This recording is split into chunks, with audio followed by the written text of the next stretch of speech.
Bruh. What is up, gamers? That was gross. I have tea, so I'm ready to go. Anyway, I'm here to start this series of videos that will have content that's kind of related to what we're talking about on the podcast, kind of not. Either way, it's tangential, and I hope you enjoy it. Hopefully it'll be of some substance to you. I know there's some of you that don't know me. I mean, I haven't been getting out very much. So if you don't know who I am, I'm Tori. I'm that kid that bumbles over her words in the podcast. So now you get to listen and watch me do it. So I hope you're excited. So if you read the title of this video, we'll be talking about what vibe checked William Ernest Henley. And if you don't know who William Ernest Henley is, well, that's the guy that wrote Invictus. So anyway, before I can start talking about Henley, I have to give you context to the context. So we're going to take it back. Take it back now, y'all.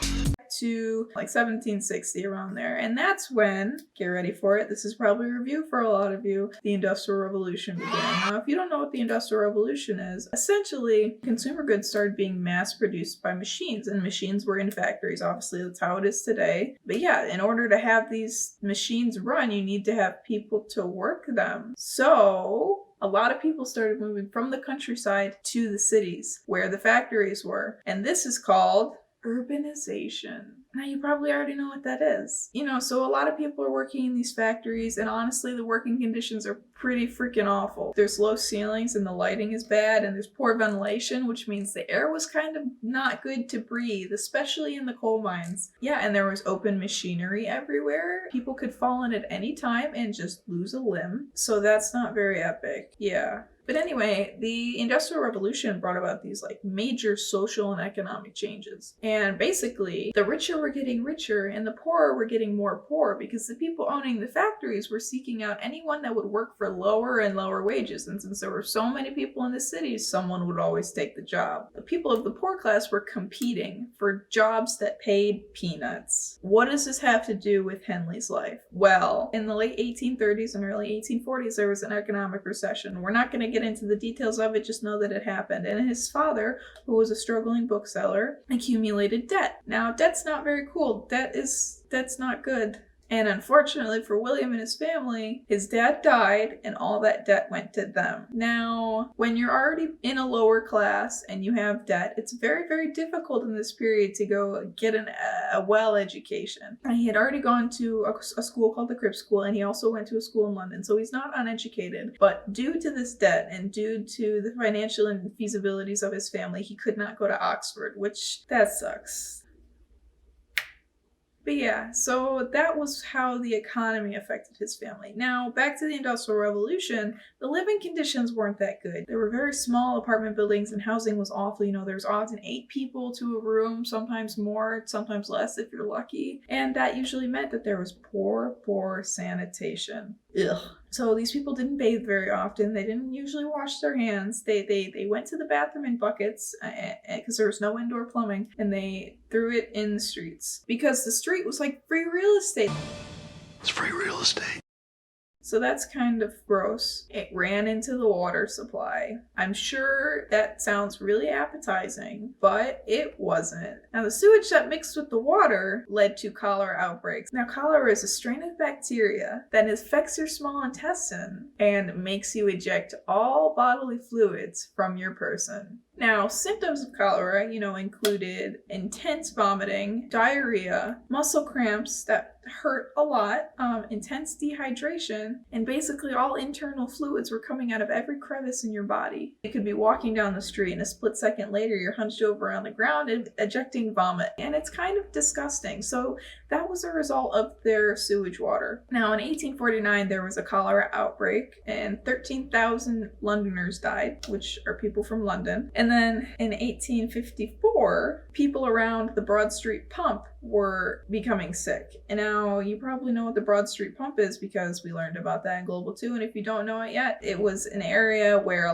hundreds of people were getting sick, and this man named John Snow began investigating it. However, no one believed him for some reason. That he was trying to tell them that the sickness was coming from this dirty water, and they're all like, no. It's airborne. So you know what they did? They stayed in their houses a lot of the time. They locked themselves in and didn't want to breathe the air of other people because they thought it was poison. That sounds familiar. In current day situation, we're all practicing our social distancing, and I'm sure we're all having the time of our lives. I certainly am. Now the difference is our doctors actually know that it's airborne. We're doing it rightfully so. They were doing it because no one believed Mr. Snow.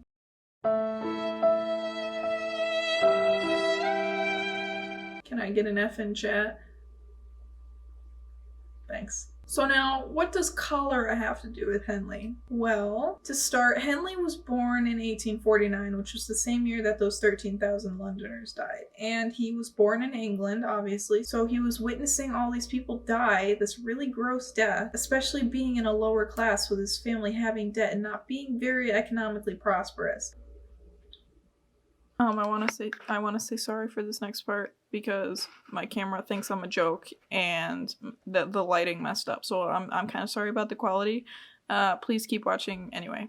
That's really sad and all, but that's not the only thing that was happening to him when he was a child. So when he was 12, he was diagnosed with tubercular arthritis, and this is basically when an infection of your lungs, or tuberculosis, causes an infection in your joints. So your joints go ow when your lungs.